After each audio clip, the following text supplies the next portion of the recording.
साथियों नमस्कार। Real news channel में आपका हार्दिक स्वागत है। अमेरिका ने इजराइल के 3 परमाणु ठिकाने फोर्डो, नेतांज और इस्फहान पर हमले किए। हालांकि इजराइल और ईरान का युद्ध पहले से चल रहा है, जिसमें भी इजराइल की ही गलती मानी जा रही है, क्योंकि उसने 13 जून को अचानक ईरान के ऊपर हमला कर दिया और उसमें काफी वैज्ञानिक और ईरानी सेना के कमांडर्स मारे गए। उसके बाद में ईरान लगातार इजराइल पर बमबारी कर रहा है। ऐसा इजराइल में माहौल पहले कभी नहीं देखा गया। वहां से लोग बाग अपना घर बार छोड़कर बाहर जाने की कोशिश कर रहे हैं, विदेशों में जाने की कोशिश कर रहे हैं और पलायन कर रहे हैं। लेकिन इसी दौरान अमेरिका का प्रधानमंत्री नेतन्याहू, जो बेंजामिन नेतन्याहू है, उसने अमेरिका से बार बार रिक्वेस्ट की कि वो हेल्प करे। हालांकि वो पहले से दिखाई दे रहा था कि अमेरिका के इशारे पर ही वो चलता है और अमेरिका के इशारे पर ही उसने ईरान पर बमबारी की। लेकिन जब इजराइल सफल नहीं हो पाया ईरान को दबाने में और ईरान ने उल्टा इजराइल में ही हाल बेहाल कर दिया, उसके पास मिसाइलों का जखीरा बताया जाता है ईरान के पास, और इजराइल जो अपने आयरन डोम और थार्ड और अन्य एयर डिफेंस सिस्टम पर जो भरोसा करता था, वो सब तहस नहस होते दिखाई दिए। और जब इजराइल को लगा कि ईरान से वो युद्ध आगे नहीं लड़ सकता और ईरान इजराइल का बहुत बुरा हाल कर रहा है, तो उसने अमेरिका को पुकारा। और अमेरिका का सनकी राष्ट्रपति ट्रंप, जिसको सारी दुनिया में सनकी कहा जा रहा है कि वो पता नहीं कब क्या कह दें और क्या कर दें, ऐसा माहौल है, तो ट्रंप ने आदेश दिया और ईरान के परमाणु ठिकानों पर हमले अमेरिकी सेना ने कर दिए। उसके बाद में अब हालांकि अमेरिका के राष्ट्रपति ट्रंप की चारों तरफ बुराई हो रही है, सारी दुनिया बुराई कर रही है। इवन उनके साथी जो देश हैं वो भी इस बात को कह रहे हैं कि जब समझौता वार्ता ईरान के साथ चल रहा था और 5 दौर की वार्ता हो भी चुकी थी, 6ठे दौर की वार्ता प्रस्तावित थी जून में ही, तो ऐसे में इजराइल ने क्यों ईरान के खिलाफ युद्ध शुरू किया और ईरान पर क्यों बमबारी की गई। उसी सीरीज में अमेरिका के विभिन्न राज्यों से खबरें आ रही हैं कि वहां प्रदर्शन हो रहे हैं और न्यूयॉर्क की ज्यादा बड़ी खबर आ रही है कि वहां हजारों लोग सड़क पर हैं और वो ट्रंप के खिलाफ प्रदर्शन कर रहे हैं और वो साफ कह रहे हैं कि अमेरिका को क्यों बगैर बात के युद्ध में झोंका गया और किससे परमिशन लेके। अमेरिका के संविधान में प्रोविजन है कि जब भी कभी युद्ध की घोषणा होगी तो उसकी परमिशन संसद से ली जाएगी, लेकिन अमेरिका के राष्ट्रपति ट्रंप ने ऐसा नहीं किया, जिसके खिलाफ पब्लिक सड़क पर है। और पुलिस ने अपना बयान जारी किया है इस मामले में कि पब्लिक राष्ट्रपति के इस कृत्य के विरोध में सड़क पर है और वो प्रदर्शन कर रहे हैं और ट्रंप के खिलाफ आवाज उठा रहे हैं और उसके लिए पुलिस अलग से संसाधन मुहैया करा रही है और सुरक्षा के अन्य इंतजाम कर रही है। हालांकि वहाँ कोई पब्लिक लाइन ऑर्डर का कोई प्रॉब्लम नहीं है, लेकिन फिर भी पुलिस को इस तरीके का बयान जारी करना पड़ा है या जारी किया है। यही लोकतंत्र है। क्या आप समझ सकते हो कि अमेरिका का लोकतंत्र कितना समृद्ध है कि वहां की जनता, और युद्ध के समय ही अमेरिका ने जो बमबारी की है ईरान के साथ में, तो ऐसे समय पर वहां की जनता राष्ट्रपति के खिलाफ लगातार प्रदर्शन कर रही है और सवाल उठा रही है कि अमेरिका को बिना किसी बात के क्यों युद्ध में झोंका गया।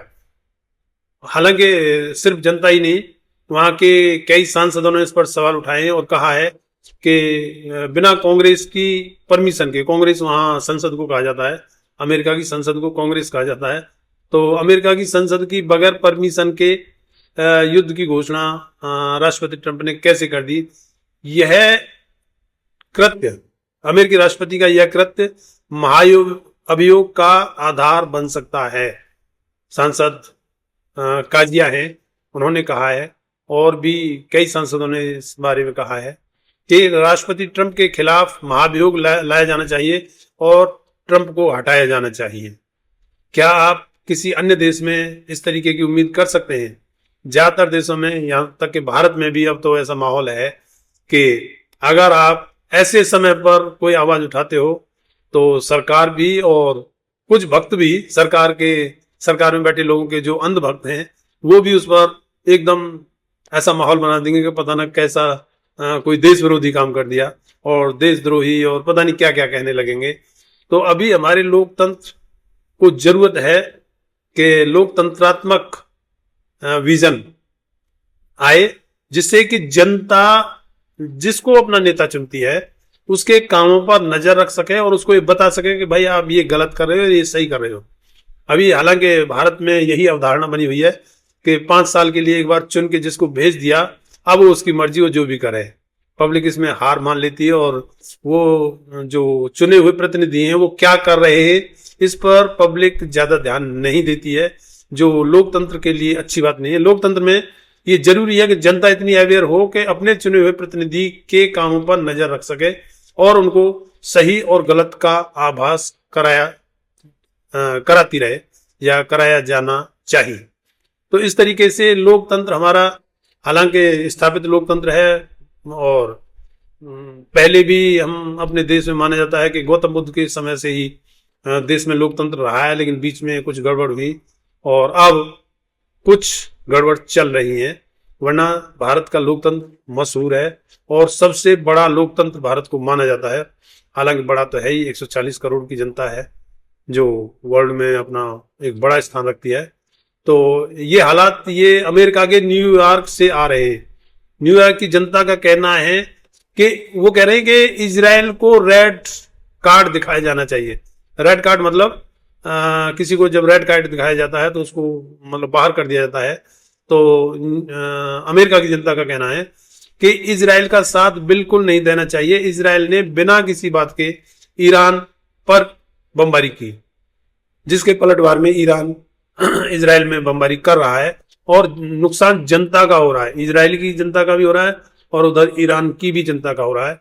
और एक सन की प्रधानमंत्री जो इजराइल का, उसको भी, नेतन्याहू को भी सन की माना जाता है।